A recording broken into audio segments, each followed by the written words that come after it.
Today I'm going to show you how to make this fun fall palette. It's perfect for displaying your favorite fall photos. To start out, we are going to cut the plaid paper that goes in the middle slat of the palette. So first thing to do is to measure the slat in the palette. Mine was about 3 1/4 inches wide, and cut 2 strips of paper that width. I did make sure when I was cutting my paper to match up the plaid pattern so they would match all the way across.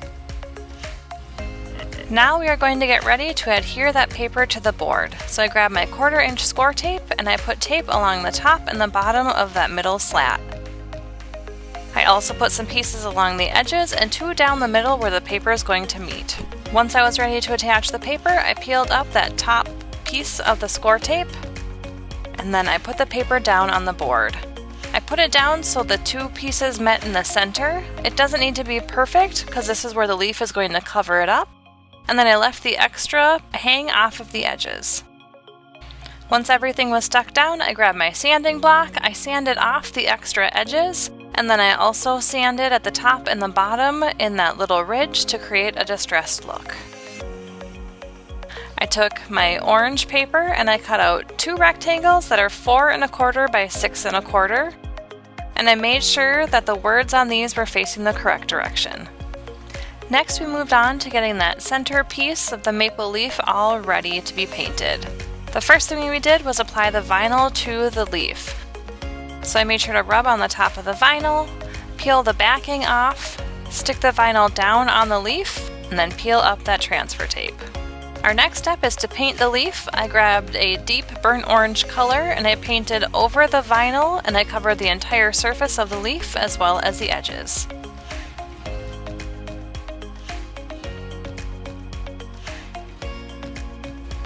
The color wasn't quite as deep as I was hoping for, so I grabbed a little bit of black acrylic paint and I mixed that in with that same orange color I used to get a deeper shade, and then I painted the entire surface again, as well as the sides.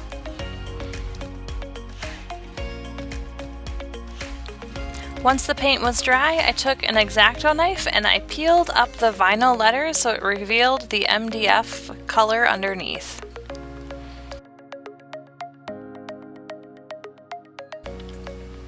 Then I laid everything back out on the board so I could see what it looked like. And now I thought I had my color a little bit too dark on the fall leaf, so I went back with a bristle brush and the original color of paint I chose, and I did some dry brushing on the top of the leaf.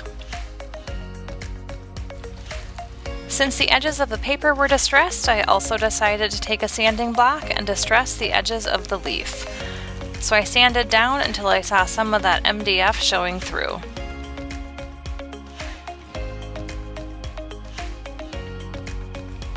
And now it's time to put everything together. So I grabbed my 1/4 inch score tape and a scissors and I cut enough score tape to fit on the back of these jumbo clothespins. Then I put everything in place just so I could see what it looked like before I actually adhered it to the board. To attach the leaf, I decided to use 3D foam squares just so it would pop up a little bit higher on the board. I put the 3D foam squares on the leaf, peeled off that top layer, flipped my leaf over and attached it to the board. The final step was to attach those jumbo clothespins, so I used a ruler as a place marker of where I had the clothespins in place. I removed the backing off of the score tape, and then I stuck the clothespin down to the board.